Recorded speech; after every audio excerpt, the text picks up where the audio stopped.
Thank you. Thank you for everything today. What you were saying all morning, I think I forgot. But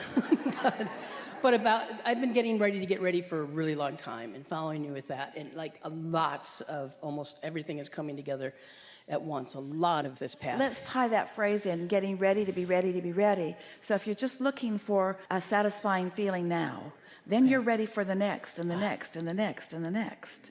That's how you get ready to be ready. You just stay ready. You're just ready. You're on deck so that you're in the receptive mode, which means you've got your radio on and your tuner set and you're just waiting for the information to flow, because the revelation is coming from your source to you all the time. The question is, are you ready to receive it? Are you ready to translate it? Are you ready to take on the huge frequency that this electrical current is? And are you ready to utilize it in a way that is meaningful in your life experience? Because it's big. It's bigger than most can contain. That's what's going on.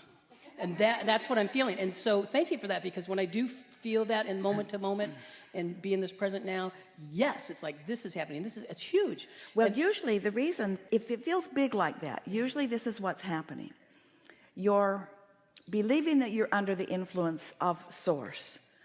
And you are sort of kind of often, but when you're not, you're trying to make it happen. You're trying to push the noodle, and it's what we've been calling trying too hard.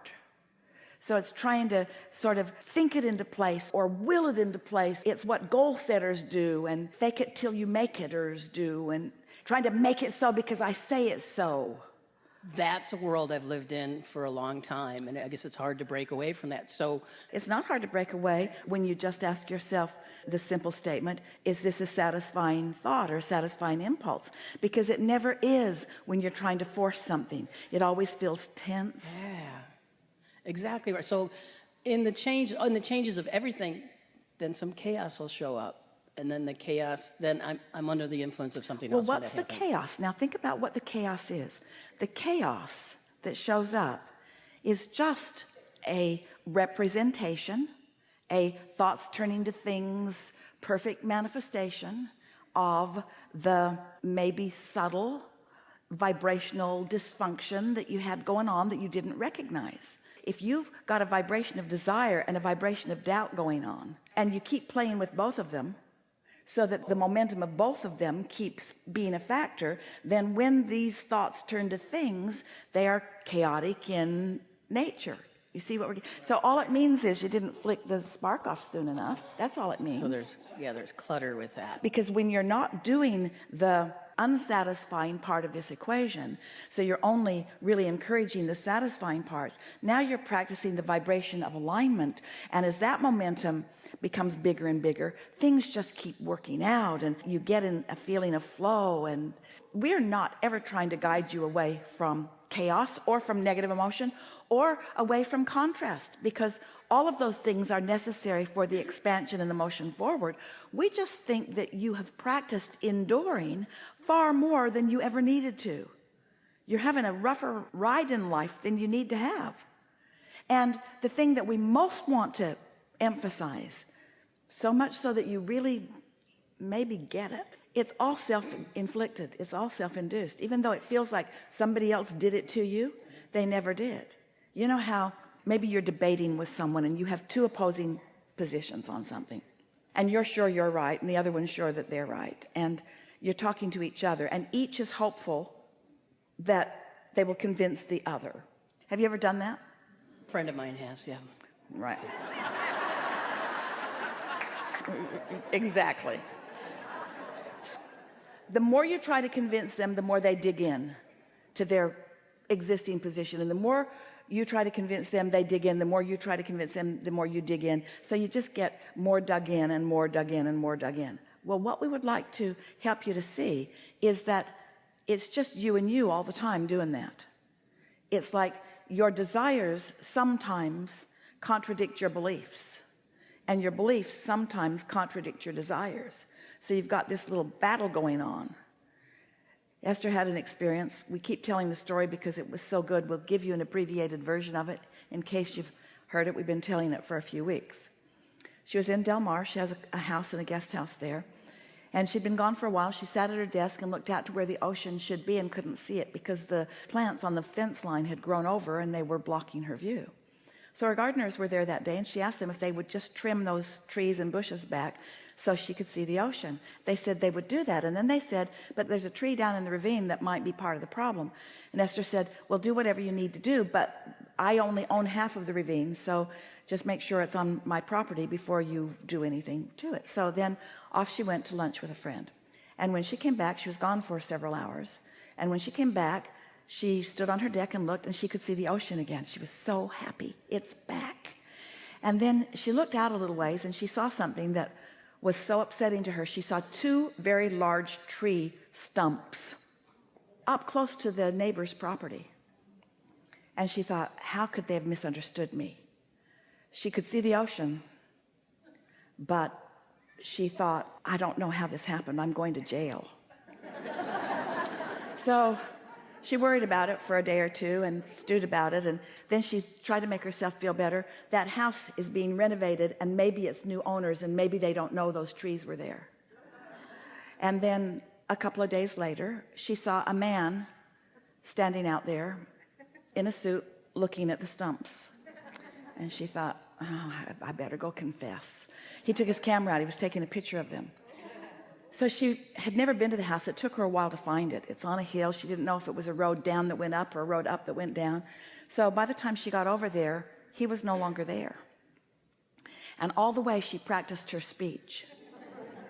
I did this and I didn't mean to, and I'll do whatever you want me to do to make it right. I'll plant new trees. I'll plant your whole yard. I am so sorry. But he wasn't there, so she didn't deliver her speech. She went home, and then the next day she went out to lunch with the same friend again, and when they got back, she said, come and see what I did. And she took him to the lower house out to look, and she pointed at the trees. My gardeners cut those down. I asked them to clear my view, and look what they did. And he looked and he said, Esther, your gardeners didn't just cut those trees down yesterday. Where's all the debris? Why is the hillside not torn up? And Esther thought, oh. And then they walked out to the edge, and there was a little tree up close to Esther's property, about that big around, and all the debris from it was still lying right there by it, right where the gardeners had cut it.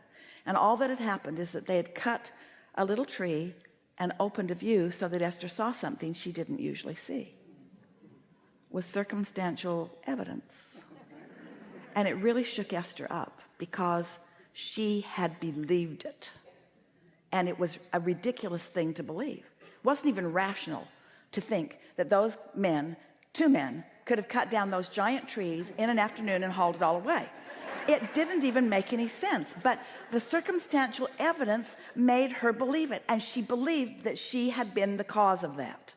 And then she thought, told everyone, I bet there's all kinds of stupid stuff I believe that isn't true, that's in the way.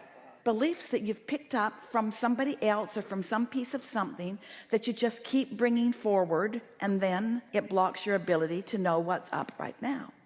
So that's really the point that we're making. Esther's a smart girl, and she knows about stuff. How she got off on that tangent. Her desire to be a good neighbor is really strong, and her worry that she might not always be a good neighbor because she has a lot of landscaping and a lot of plants, and she's all the time trimming trees so that the people behind her on the hill can see, and she's not there very much, so she wants to fit into the neighborhood. She cares about that, but maybe she's been under the influence, you think, of some things that haven't really been under. In other words, so it was easy for her to assume the worst of herself even though she knew her motives were pure. And how often do you feel that way about things, where you want to do what's right, but you're not really sure that you are? There are a lot of beliefs that people hold that are in your way of your absolute awareness of worthiness. You think all kinds of things about yourself that your inner being just does not think. And we think it's a good time for you to start sorting these out. We think that every time you have an unsatisfying feeling, that you might want to stop and ask yourself, what am I thinking about? And how does my inner being feel about that? Until you can show yourself who you really are. And only then will you really be living happily ever after as you've intended. Yes? Yes.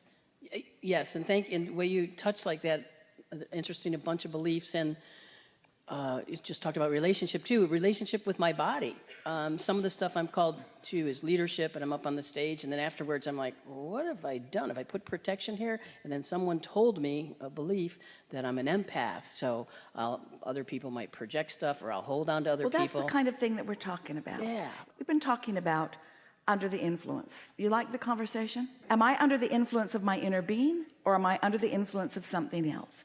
So this empath, is that what you called it? Is someone who is near someone else who's having strong thoughts and feelings, so you go along with what they are feeling rather than staying tuned to who you really are. And the reason that you might do that, or anyone might do that, is because what you can hear and see and smell and taste and touch is more evidence, more circumstantial evidence. And humans do this thing. Oh, we have not had this conversation before. Humans do this thing where you stand in a manifestation, and let's just be real, every moment is a manifestation, isn't it? Here we are in this manifestation of this room together. This is a manifestation. People, what they commonly do that does not serve them is that they stand in the manifestation and then they try to deduce what caused it, instead of just acknowledging, like it or don't like it, think I'll move on. Instead, they want so much to explain why this moment is like it is, how they got there, who said what, who meant what, who did what. And so you just keep yourself twirled up in all of this stuff where you have no power, practicing vibrations that are not your own, until you've got momentum about thoughts that are not true, that are in the way of desires that are real. That was a nice little run of explanation, and you heard it, didn't you? Yes, very much so. So get under the influence. Before you take any action, just for a little while, we're asking two things of you if you want. Meditate so that you can feel what true satisfaction feels like. And then begin for a while to ask yourself frequently through the day, is this a satisfying thing I'm doing? Are these satisfying words I'm speaking? Are these satisfying thoughts that I'm thinking? And if you catch it early enough, you can change them, and you can change your patterns of thought. This is what bridging beliefs is all about. You have the ability, very simply, to bridge your beliefs into alignment with what your inner being knows about you. So just to be clear, there's doubt, which is completely not under the influence of your inner being. There's belief that's moving more toward what you're in, and then there's knowing. Your inner being knows you because your inner being is you. Your inner being is the you without resistance. Your inner being is the essence of everything that you've asked for without resistance. That's who you are. That's who you are as non-physical. That's who you were as you made the decision to come into this physical body. All resistance you have picked up and are picking up along your physical trail. Your inner being is pure positive energy. So as you start leaning toward more and more satisfying thoughts, you're more in sync with your inner being, which means, oh, the leverage that you have, the leverage towards success, and the standard of success that we're talking about is the success of the joyous moment in time that you are meant to be living, you see. Step one is contrast causes you to ask. Step two is source answers it, and the law of attraction gathers all the cooperative components, and maybe you'll be one of them. Step three is you are one of them. You're in the receiving mode so that you're receiving the impulses from your inner being. Step four is you're really good at that. You've been practicing it. It's funny, step four is just doing really good at step three, but that's what step four is, being a master of step three, so that you just know when you're in the receiving mode and when you're not, and you mean to be there, and so you are mostly. Step five is having a contrasting moment, but not being an empath to the moment. Instead, staying connected to the source energy while you're having the moment. A contrasting moment that your inner being is aware of or observing isn't the same kind of contrasting moment that you may be living. When your inner being is with you in a contrasting moment, it's a moment of choices, like being at a buffet. Often when you are having a contrasting moment, it feels to you often that like things are after you when they're not, like you're being defeated when you're not. You following? And so? Thank you very much. Really good.